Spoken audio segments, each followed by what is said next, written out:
saya berasal dari Sarawak. Okey, kenapa? Okey, sebelum tu nak sharing background, saya pernah bekerja dalam industri minyak sawit negara selama 15 tahun. Sebelum saya full time di BE pada Mei 2022. Okey. Kenapa saya nak buat BE? Kenapa pula kita tak boleh buat BE kan? Kerana ini adalah pilihan kita yang terbaik.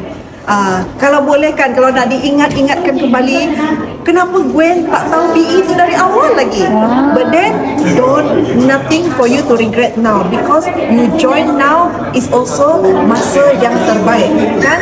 Jadi, kenapa Gwen buat BE? Pertama, of course, Gwen nak satu uncommon freedom. Kerana sewaktu saya bekerja sebagai corporate, masa adalah sangat terhad. Okay, kita sangat cemburu tentang kebebasan masa kan. Jadi di BE kita boleh perolehi satu kebebasan waktu yang dimana kita boleh experience bina memori yang sangat indah bersama orang-orang yang kita sayangi. Dan nombor dua, Gwen adalah daripada Sarawak. Semua ahli keluarga dekat Sarawak kecuali saya. Jadi tahu tak, impian saya ialah nak bantu orang Sarawak. Kerana ahli keluarga semua dekat Sarawak. Saya dekat Semenanjung. Dulu balik setahun sekali, tapi sekarang babi saya dah boleh balik setiap bulan untuk jumpa ahli keluarga kan. Jadi sangat-sangat saya hargai masa untuk diluangkan bersama keluarga, dan juga satu, kita boleh bantu ramai orang Sarawak. Satu, mendapat kesihatan yang lebih baik. Nombor dua, kualiti kehidupan yang lebih baik kan, kerana ramai lagi orang yang ada kehidupan yang rapuh, very vulnerable situation in their life, in their livelihood. So why not this BE platform? My goodness, it's something that we can teach people to improve their livelihood, have better quality of health, better quality of financial, and they are able to send the children for better education. Dan sekarang Tim pun boleh for the first time in their life ada pasport warna merah, travel bersama BE Lifestyle. So ini adalah di mana kita lihat ya bagaimana BE itu transformasi kehidupan ramai orang. Okay, jadi bagaimana kita boleh bina rangkaian sampai seluruh Sarawak, tapi sebenarnya kita hanya nak bantu orang.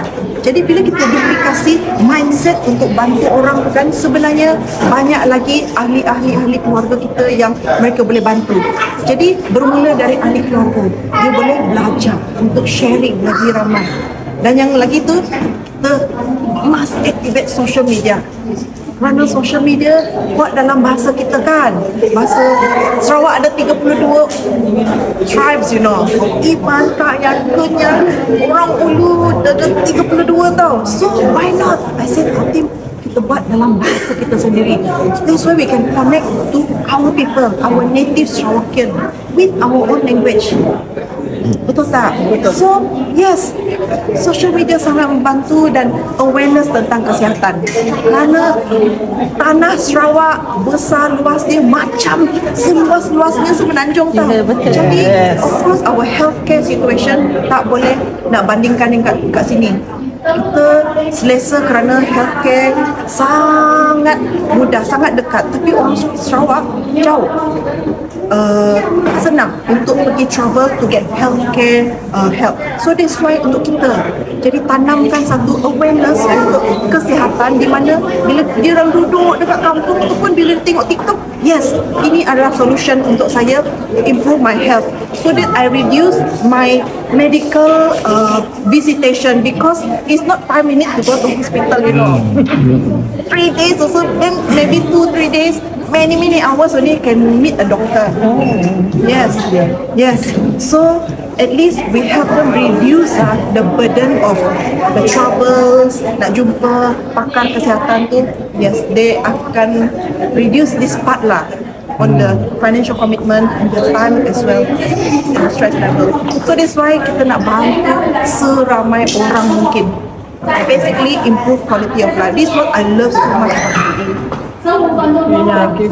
Thank you. Thank you.